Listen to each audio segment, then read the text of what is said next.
मित्रों, भगवान श्री हरि ने बताया कौन सी स्त्री के भाग्य में संतान का सुख नहीं होता है। मित्रों, एक समय की बात है, भगवान विष्णु और माता लक्ष्मी क्षीर सागर में शेष नाग की शैया पर विश्राम कर रहे होते हैं। तब माता लक्ष्मी भगवान विष्णु से पूछने लगती है, हे स्वामी, आज मेरे मन में एक शंका निर्माण हो रही है। कृपा करें और आप मेरी इस शंका का समाधान कीजिए। भगवान विष्णु कहते हैं, हे प्रिय, तुम्हारे मन में जो भी शंका हो, निसंकोच होकर कहो। तुम्हारी हर शंका का समाधान करना मेरा कर्तव्य है। देवी लक्ष्मी कहती है, हे प्रभु, आप तो सब कुछ जानते हैं। संसार के कण कण में आपका ही वास है। आप ही जन्मदाता है और आपकी ही आज्ञा से काल प्राणी को ग्रहण कर लेता है। आप ही इस संसार को चलाते हैं। जन्म और मृत्यु आपके ही बस में है। किंतु हे प्रभु, मैं जानना चाहती हूँ कि कौन सी स्त्री को संतान सुख प्राप्त नहीं होता है। किस कारण से बालक की गर्भ में ही मृत्यु हो जाती है। किस पाप के कारण स्त्रियों का गर्भ नष्ट हो जाता है। हे जगदीश्वर, हे कृपा निधान, मैं आपसे यह जानना चाहती हूँ कि एक माँ को संतान को खोने का दुख क्यों सहन करना पड़ता है। कृपया आप मुझे इसका कारण विस्तार से बताइए तथा इसके पीछे कौन सा रहस्य है। मित्रों, तब भगवान विष्णु मुस्कुराते हुए कहने लगते हैं, हे लक्ष्मी, आज आपने उत्तम प्रश्न किया है। आपके इस प्रश्न में संसार की सभी माताओं का कल्याण छिपा हुआ है। हे लक्ष्मी, यह सत्य है कि कुछ बालकों की गर्भ में ही मृत्यु हो जाती है। यह तो स्त्रियों के द्वारा किए गए पाप के कारण ही उनका गर्भ नष्ट हो जाता है। इसीलिए हे देवी, आज मैं तुम्हें एक अत्यंत प्राचीन प्रसंग सुनाता हूं। इस कथा के माध्यम से तुम्हें तुम्हारे सभी प्रश्नों के उत्तर मिल जाएंगे। इस प्राचीन कथा को जो भी सुनता है, उसे उत्तम गुणवान संतान की प्राप्ति होती है तथा उसके समस्त पापों का नाश होता है। तब देवी लक्ष्मी कहती है, हे प्रभु, मैं इस कथा को ध्यान से पूरा अवश्य सुनूंगी। कृपया आप मुझे वह कथा सुनाइए। तब भगवान विष्णु देवी लक्ष्मी को कथा सुनाते हुए कहते हैं, हे प्रिय, पूर्व काल की बात है, मध्य देश में एक अत्यंत शोभायमान नगरी थी। उस नगरी में सुधर्मा नाम का एक सेठ रहता था, जो बहुत अधिक धनवान था। उसके घर में किसी चीज की कोई कमी नहीं थी। उसकी एक पुत्री थी जिसका नाम सुकन्या था। उस सेठ ने अपनी पुत्री का विवाह एक दूसरे नगर में रहने वाले वैश्य के पुत्र के साथ कर दिया। सुकन्या अपनी पति के साथ रहने के लिए ससुराल में चली गई। ससुराल में जाने के बाद उसके ससुराल वाले सुकन्या के साथ बहुत प्रेम और सम्मान के साथ आचरण करने लगे। सुकन्या अपने ससुराल में बहुत प्रसन्न थी। सुकन्या की सास का नाम सुनंदा था, जो स्वभाव से अत्यंत क्रूर और दुष्ट स्वभाव की थी। सुकन्या दहेज में बहुत सारा धन लाई थी। इस कारण से सुनंदा सुकन्या का झूठ मूठ का सम्मान करती थी, उसे मीठी मीठी बातें करती थी और हमेशा अपने मायके से कुछ ना कुछ लाने को कहा करती थी। सुकन्या अपनी सास की बात मानकर अपने पिता से कहकर वह घोड़े, गाय, बैल, अनाज, वस्त्र आदि चीजें मंगवाया करती थी और उसके पिता भी सब कुछ खुशी खुशी उसे दे भी दिया करते थे। अब दिन ब दिन सुकन्या की सास का लालच बढ़ता ही जा रहा था। वह सुकन्या के मायके का सब कुछ हड़पना चाहती थी, लेकिन भोली भाली सुकन्या इस बात से अनजान थी। वह उसकी सास की मीठी मीठी बातों से जल्दी ही प्रसन्न हो जाती और उसकी हर बात को मान लिया करती थी। सुकन्या का पति संजय स्वभाव से भोला भाला था और अपनी मां की हर आज्ञा का पालन करता था। उसकी माता ने बचपन से ही अपने पुत्र संजय को पूरी तरह से वश में किया हुआ था। इसीलिए संजय कभी अपनी मां की आज्ञा का उल्लंघन नहीं करता था। सुकन्या को उसके ससुराल में सभी का बहुत प्रेम मिलने लगता था, जिससे सुकन्या बहुत ही खुश रहने लगी थी। उसके पिता भी सुकन्या को खुश देखकर बहुत प्रसन्न थे और वे अपनी बेटी को प्रसन्न देखने के लिए हर वस्तु का त्याग करने के लिए तैयार थे। इस प्रकार से अनेक माह बीतने के बाद सुकन्या गर्भवती हो गई। जब यह बात उसकी सास को पता चली तो वह बहुत ही खुश हो गई। उसने तुरंत ही सुकन्या के माता पिता को इस बात की सूचना दी और साथ ही बड़ी बड़ी वस्तुओं की मांग की। सुकन्या के पिता इस समाचार को सुनकर प्रसन्न हुए और फिर वे बहुत सारे वस्त्र, अन्न धान्य, मिठाइयां और आभूषण लेकर सुकन्या के ससुराल में पहुंच गए। वहां पर उनका बड़े प्रेम और आदर के साथ स्वागत किया गया। सुकन्या भी अपने पिता को देखकर बहुत प्रसन्न हुई। फिर कुछ समय रुककर सुकन्या के पिता उसी दिन अपने घर लौट गए। अनेक दिनों तक सुकन्या का गर्भ बढ़ता गया और सुकन्या की सास भी उसका बहुत अच्छी तरह से ख्याल रखने लगी। लेकिन कुछ ही दिनों के बाद ऐसी दुर्घटना घटी जिससे सुकन्या का जीवन दुखों से भर गया। उसके हंसते खेलते जीवन में अचानक से अंधकार छा गया। एक दिन अचानक ही सुकन्या का गर्भ गिर गया, जिससे सुकन्या की सास बहुत क्रोधित हो गई और फिर सुकन्या को ताने मारने लगी और कहने लगी, अरे पापिनी, तूने कौन सा पाप किया है? कुल का नाश करने वाली कलंकिनी, तूने अपने ही बच्चे को खा लिया। जन्म देने से पहले ही उस बच्चे को मार डाला। इस प्रकार से सुकन्या की सास उसे बहुत ताने मारने लगी, जिससे सुकन्या दुखी और उदास हो गई और कहने लगी, सासू माँ, इसमें मेरा क्या दोष है? मुझे समझ में नहीं आ रहा कि ऐसा किस लिए हुआ। मैं निर्दोष हूँ, मैंने कोई पाप का कार्य नहीं किया है, फिर भी मेरा यह कैसा दुर्भाग्य है। लेकिन सुकन्या की सास को उस पर थोड़ी भी दया नहीं आई और वह कहने लगी, अरे दुष्टा, तूने अवश्य कोई पाप किया है जिससे तेरी संतान गर्भ में ही मर गई। कुलटा और पापिनी स्त्रियों के बच्चे पेट में ही मर जाते हैं। यही सत्य है। तूने जन्म से पूर्व ही मेरे वंश का नाश किया है। मित्रों, उसके बाद से सुकन्या की सास उसके साथ बहुत बुरा व्यवहार करने लगी। उसे बात बात पर ताने मारने लगी, उसे भला बुरा कहने लगी। अब उसकी सास उससे ठीक से बात भी नहीं करती थी। दिन भर घर का सारा काम करवाने लगी। दिन भर काम करने के बाद ही उसे रात को आराम करने को मिलता था। सुकन्या को घर का झूठा भोजन खाना पड़ता था। अचानक से अपनी सास का ऐसा बदला हुआ रूप देखकर सुकन्या को बड़ा डर लगने लगा और वह अपनी सास के सामने आने से भी डरने लगी। फिर और कुछ महीने बीत जाने के बाद सुकन्या फिर से गर्भवती हो गई, जिससे उसके घर वाले सभी प्रसन्न हो गए। लेकिन सुकन्या की सास को उतनी खुशी नहीं हुई। वह उसे ताना ही मारा करती थी। एक बच्चे को तो खा गई, पता नहीं अब इसे भी जीवित रखेगी या खा जाएगी। इसका कोई भरोसा नहीं। ये तो चुड़ैल है, चुड़ैल। मेरा भोला बेटा एक चुड़ैल से शादी करके उसे घर पर लाया है। इसके घर वालों ने हमें जानबूझकर फंसाया है। लेकिन अब भी सुकन्या चुपचाप सहन करती रही। इस बार सुकन्या की सास ने सुकन्या के पिता को इस विषय में कोई समाचार नहीं दिया और वह चुप ही रही। इधर धीरे धीरे सुकन्या का गर्भ बढ़ने लगा। सुकन्या गर्भधारण की हुई अवस्था में भी घर का काम करने लगी। बहुत काम करके थकने के बाद भी सुकन्या की सास को उस पर दया नहीं आती थी। इस बार सुकन्या को 9 महीने पूरे हो गए और अब उसका प्रसूति का समय आ गया। सुकन्या को कमरे में ले जाया गया और फिर सुकन्या बालक को जन्म देने लगी। जब सुकन्या ने बालक को जन्म दिया तो उस बालक के मुख से कोई आवाज सुनाई नहीं दी। वह बालक कोई भी हलचल नहीं कर रहा था। इस बार सुकन्या ने एक मरे हुए लड़के को जन्म दिया था। इस बात को सुनते ही सुकन्या बहुत दुखी हो गई और जोर जोर से रोने लगी। इधर सुकन्या की सास बहुत गुस्सा हो गई और उसने तुरंत ही सुकन्या को पकड़कर घर से बाहर निकाल दिया और कहा, अरे दुष्टा, पापिनी, ये चुड़ैल, तू इस घर में रहने के लायक नहीं है। तू तो चांडालनी है। तू मेरे पोते को खा गई। अब तू इस घर में नहीं रह सकती। मित्रों, भगवान विष्णु कहते हैं, हे लक्ष्मी। इस प्रकार से ताना देते हुए सुकन्या के सास ने उसे घर से धक्के मारकर भगा दिया। सुकन्या का पति भी यह सब चुपचाप देख रहा था। उसने भी कुछ नहीं कहा। फिर सुकन्या वैसी ही अवस्था में घर से चली गई। सुकन्या चलते चलते एक जंगल में पहुंच गई। वह जंगल बहुत घना और भयानक था। उस जंगल में कोई मनुष्य दिखाई नहीं पड़ रहा था।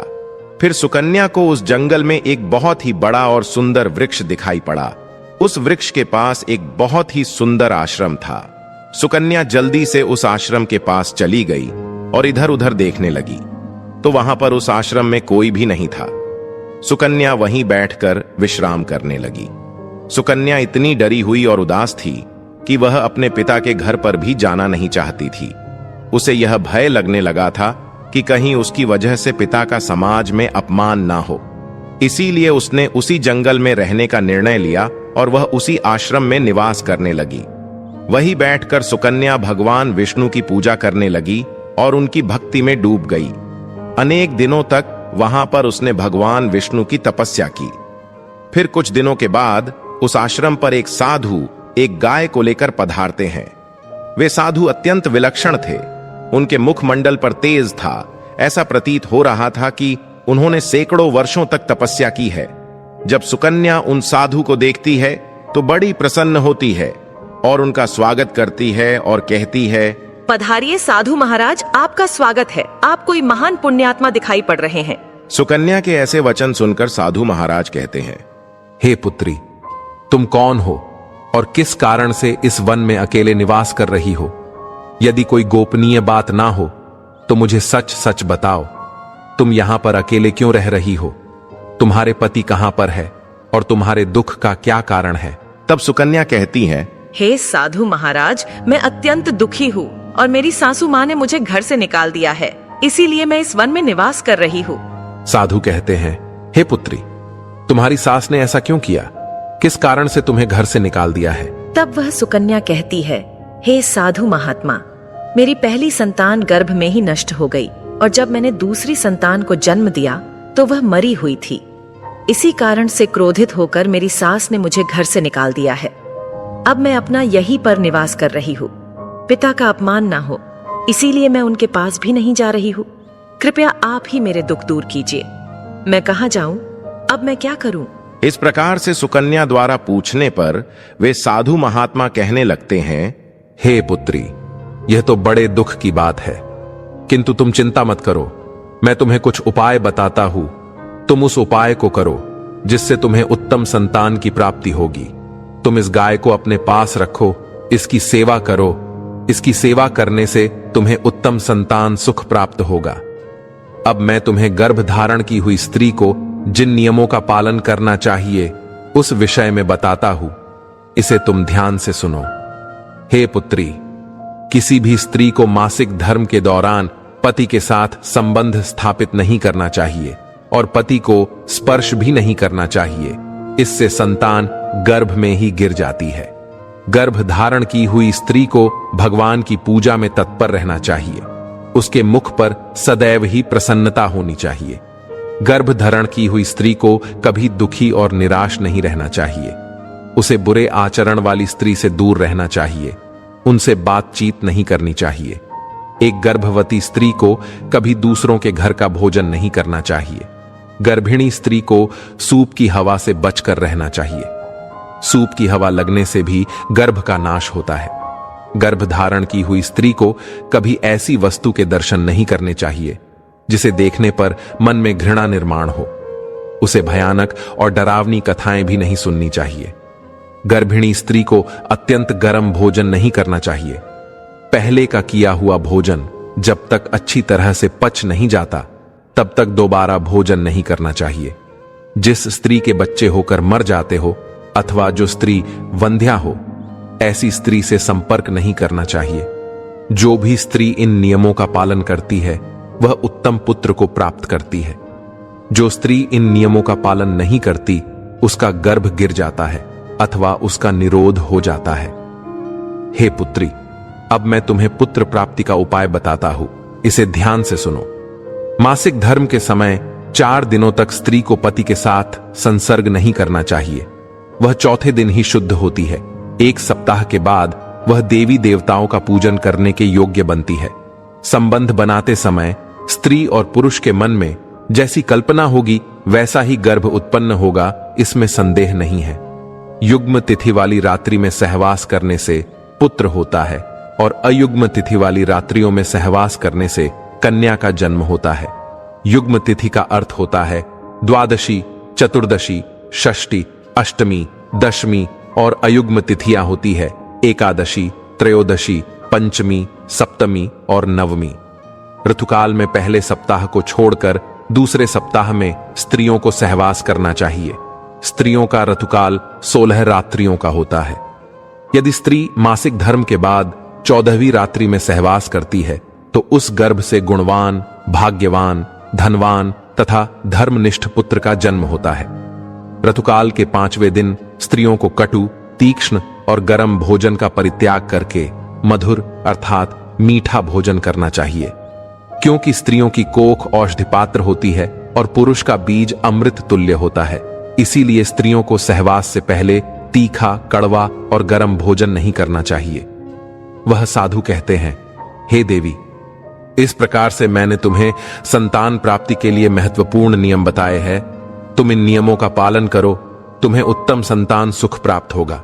फिर सुकन्या कहती है, हे मुनिवर, इस समय पर मेरे पतिदेव मेरे पास नहीं है, तो मेरा उनसे मिलन कैसे होगा और किस प्रकार से मुझे संतान सुख प्राप्त होगा? साधु महात्मा कहते हैं, हे पुत्री, तुम अभी से इस गौ माता की सेवा करो, तुम्हारा पति स्वयं चलकर तुम्हारे पास आ जाएगा। इतना कहकर वे साधु महात्मा उस स्थान से अंतर्ध्यान हो जाते हैं। उन साधु को अचानक से अदृश्य हुआ देखकर सुकन्या आश्चर्यचकित हो जाती है। उसे समझ में आ जाता है कि साक्षात भगवान ही उसे दर्शन देने आए थे। फिर सुकन्या नित्य उस गाय की सेवा करने लगती है। रोज सुबह उठकर वह गाय को चारा डालती है और भगवान विष्णु की आराधना करने लगती है। उधर सुकन्या के पति को सपने में साक्षात भगवान विष्णु आकर उसे दर्शन देते हैं और उसे उसकी पत्नी के पास जाने की आज्ञा देते हैं। सुकन्या का पति दूसरे दिन जागते ही अपनी पत्नी को खोजता हुआ उस वन में चला जाता है। फिर उसे उस जंगल में एक आश्रम दिखाई पड़ता है, तो वह उस आश्रम के पास जाता है तो उसे उसकी पत्नी सुकन्या दिखाई पड़ती है। वह अपनी पत्नी को देखकर बहुत प्रसन्न हो जाता है। फिर वह भी अपनी पत्नी के साथ उसी वन में निवास करने लगता है। कुछ दिनों के बाद सुकन्या का रार्थुकाल आता है और वह उन साधु महात्मा के द्वारा बताए हुए नियमों का पालन करते हुए अपने पति के साथ सहवास करती है। उसके पति के मिलन से सुकन्या पुनः गर्भ धारण कर लेती है और फिर 9 महीने तक वह गर्भ उसके अंदर बढ़ने लगता है। फिर 9वें महीने के बाद सुकन्या को एक अत्यंत सुंदर पुत्र रत्न की प्राप्ति होती है, जिसे पाकर सुकन्या और उसका पति दोनों बहुत प्रसन्न होते हैं। पुत्र का जन्म होने के बाद वह गाय भी उस स्थान से अदृश्य हो जाती है और उसी स्थान पर एक सुवर्ण आभूषणों से भरा हुआ एक घड़ा अचानक से प्रकट होता है। इस चमत्कार को देखकर सुकन्या और उसका पति दोनों अचंभित हो जाते हैं। फिर वे तीनों अपने घर सोने के घड़े को लेकर चले जाते हैं। उधर सुकन्या की सास अपने पुत्र को सुकन्या के साथ एक बच्चे को लेकर आता हुआ देखकर बहुत प्रसन्न हो जाती है और उससे पूछती है, हे बहू, ये तुमने कैसे किया? किस कारण से तुम्हें पुत्र की प्राप्ति हुई? फिर सुकन्या अपनी सास को सारी हकीकत बता देती है। सुकन्या की सास को इस बात पर विश्वास नहीं होता है, तो वह पूछती है, सुकन्या, मुझे वह स्थान कहां पर है? बताऊं, मैं एक बार उस साधु महात्मा के दर्शन करना चाहती हूँ। सुकन्या अपनी सास को उस स्थान के बारे में बता देती है। फिर दूसरे दिन सुकन्या की सास चुपचाप अकेले ही उस स्थान पर चली जाती है और उस चमत्कारी साधु की राह देखने लगती है। उसके मन में लालच होता है। वह सोचती है कि जब वे साधु आएंगे तो मैं उनसे सोने के साथ साथ कोई अनमोल वस्तु भेंट में मांगूंगी। कई दिन बीतने के बाद भी वह साधु नहीं आता तो वह बहुत गुस्सा हो जाती है, किंतु संजोग से उसी क्षण मार्ग स्थान से एक राक्षसी जा रही होती है। जब वह राक्षसी सुकन्या की सास को उस आश्रम के पास खड़ा हुआ देखती है तो वह तुरंत उसके पास जाती है और कहती है, अरे वाह, आज मेरे लिए इस जंगल में ताजा ताजा भोजन आया है। इतना कहकर वह राक्षसी सुकन्या की सास को मारकर खा जाती है। इधर सुकन्या अपनी सास की राह देख रही होती है, किंतु उसकी सास नहीं मिलती है, तो वह अपने पति को अपनी मां को ढूंढकर लाने को कहती है। सुकन्या का पति अपनी मां को ढूंढने के लिए जंगल में जाता है तो उसे वहां पर उसकी मां दिखाई नहीं पड़ती है, लेकिन वहां पर उसकी माता के कंकाल दिखाई पड़ते हैं, जिसे देखकर वह दुखी मन से घर पर लौट आता है। उन्हें एक व्यक्ति के द्वारा पता चलता है कि उस जंगल में एक राक्षसी का वास था और उसी राक्षसी ने सुकन्या की सास को मार डाला है। लालच के कारण सुकन्या की सास को राक्षसी खा जाती है। फिर सुकन्या और उसका पति अपने पुत्र के साथ घर पर सुखी जीवन व्यतीत करने लगते हैं। भगवान विष्णु देवी लक्ष्मी से कहते हैं, हे देवी लक्ष्मी, इस प्रकार से सुकन्या ने गर्भ धारण के नियमों का पालन किया, जिससे उसे उत्तम संतान की प्राप्ति हुई तब देवी लक्ष्मी कहती है, हे प्रभु, जिस बालक की मृत्यु गर्भ में ही होती है अथवा जन्म के बाद तुरंत मृत्यु होती है, उसकी मुक्ति के लिए क्या उपाय करना चाहिए? भगवान विष्णु कहते हैं, हे प्रिय, तुमने यह उत्तम प्रश्न किया है, इसीलिए तुम अब ध्यान से सुनो। यदि स्त्री का गर्भपात हो जाए अथवा गर्भ में ही बालक की मृत्यु हो जाए तो जितने महीने का वह गर्भ होता है उतने दिनों का सूतक माना जाता है। आत्म कल्याण की इच्छा रखने वाले मनुष्य को उस गर्भ में मृत्यु हुए बालक के लिए कुछ भी नहीं करना चाहिए, उसका श्राद्ध नहीं करना चाहिए। यदि जन्म से लेकर चूड़ा कर्म संस्कार के बीच में बालक की मृत्यु हो जाती है तो उस बालक की मुक्ति के लिए अन्य बालकों को दूध का भोजन देना चाहिए। यदि चूड़ा कर्म संस्कार के बाद 5 वर्ष के भीतर बालक की मृत्यु हो जाती है तो शरीर दाह का संस्कार करना चाहिए, उसके लिए दूध का दान करना चाहिए और बालकों को भोजन कराना चाहिए। यदि 5 वर्ष की आयु के बाद बालक की मृत्यु हो जाती है तो उसका दाह संस्कार करके उसके लिए जल से भरे मिट्टी के पात्र का और खीर का दान करना चाहिए, तभी उस बालक को पुनर्जन्म प्राप्त होता है। तो दोस्तों, इस प्रकार से भगवान विष्णु ने माता लक्ष्मी को गर्भधान का रहस्य बताया है। उम्मीद है आपको यह कथा पसंद आई होगी। वीडियो को लाइक जरूर करें, कमेंट में जय श्री हरि विष्णु अवश्य लिखें, साथ ही चैनल को सब्सक्राइब करें। आप सभी का धन्यवाद।